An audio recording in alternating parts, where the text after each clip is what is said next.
बृहस्पति व्रत कथा। प्राचीन काल की बात है। एक नगर में एक बहुत बड़ा और धनी व्यापारी रहता था। उसके भंडार भरे रहते थे। घर में ऐश्वर्य और धन संपत्ति की कोई कमी नहीं थी। लोग उसे सेठ कहकर पुकारते थे।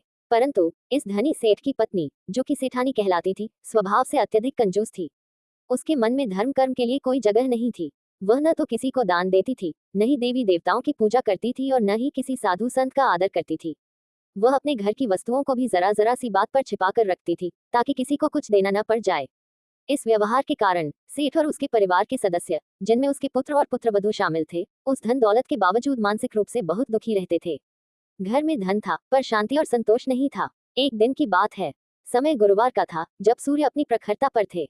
उस समय एक दिव्य तेजस्वी साधु उस सेठ के दरवाजे पर आकर खड़े हुए। साधु ने आवाज लगाई, भिक्षाम देही, भिक्षाम देही। सेठ की पत्नी सेठानी अंदर से बाहर आई। उसने साधु को देखा, पर उसका मन दान देने को नहीं हुआ। उसने रूखा सूखा जवाब दिया, आगे बढ़ो साधु, मेरे पास तुम्हें देने के लिए कुछ नहीं है। साधु ने सेठानी की बात सुनी, पर वह जानते थे कि यह घर धन से भरा है। उन्होंने सेठ को अंदर बुलाया और पूछा, सेठ जी, आप तो इतने धनी हैं, फिर भी आपके घर में कोई आनंद या शांति क्यों नहीं दिखती? आपके मुख पर उदासी क्यों छाई हुई है? सेठ ने दुखी मन से हाथ जोड़कर सारी बात साधु को बताई। उसने कहा, महाराज, मेरे पास सब कुछ है, पर मेरी पत्नी अत्यंत कंजूस है। वह किसी को एक अन्न का दाना भी नहीं देती, न ही पूजा पाठ करती है। इसी कारण मेरा मन और मेरा परिवार दुखी है। साधु ने गंभीर स्वर में कहा, ये सब देवगुरु बृहस्पति के अपमान का फल है। धन तो तुम्हारे पास है, पर उस धन का सदुपयोग करने वाला विवेक नहीं है। इसलिए तुम दोनों को गुरुवार के दिन देवगुरु बृहस्पति का विधिवत व्रत करना चाहिए। साधु ने उन्हें व्रत का नियम विस्तार से बताया। गुरुवार को प्रातः स्नान करके पीले वस्त्र धारण करना, घर को गोबर से लीप कर शुद्ध करना, व्रत के दिन चने की दाल, हल्दी, पीले फूल और गुड़ से बृहस्पति देव की पूजा करना, व्रत कथा सुनना या पढ़ना, दिन में केवल एक बार पीले भोजन का सेवन करना, व्रत के बाद किसी गरीब या ब्राह्मण को चने की दाल, पीला फल या दक्षिणा का दान करना। साधु की बात सुनकर सेठ ने श्रद्धापूर्वक ये व्रत करने का संकल्प लिया। उसने अपने परिवार को भी इसमें शामिल किया। कुछ समय बाद सेठानी के मन में भी बदलाव आया। उसने देखा कि जब से सेठ ने व्रत शुरू किया है, घर में कुछ सकारात्मकता आई है। एक दिन सेठानी भी साधु के बताए अनुसार नियम पूर्वक व्रत रखने लगी और दान धर्म करने लगी। फलस्वरूप सेठ के घर में सुख शांति और समृद्धि लौट आई। उनका व्यापार और भी तेजी से फलने फूलने लगा। लेकिन कहते हैं न, अति हर चीज की बुरी होती है। एक दिन सेठानी के मन में अहंकार आ गया।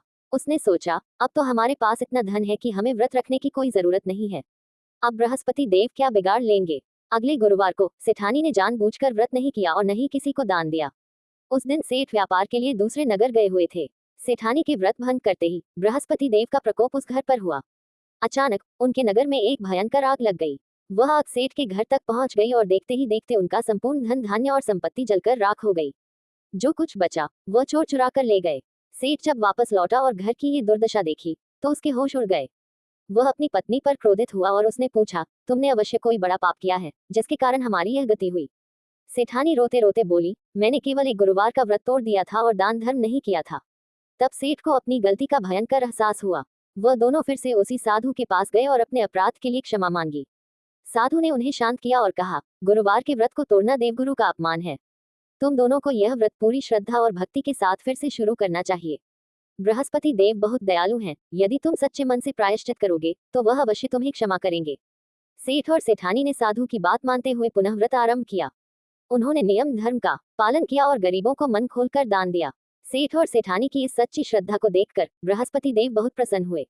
उन्होंने उनकी दरिद्रता को दूर किया और उनका खोया हुआ व्यापार और धन संपत्ति उन्हें वापस लौटा दिया। इस घटना के बाद सेठ और सेठानी ने यह संकल्प लिया कि वे जीवन भर गुरुवार का व्रत नियम से करते रहेंगे और दान धर्म में कभी कमी नहीं आने देंगे।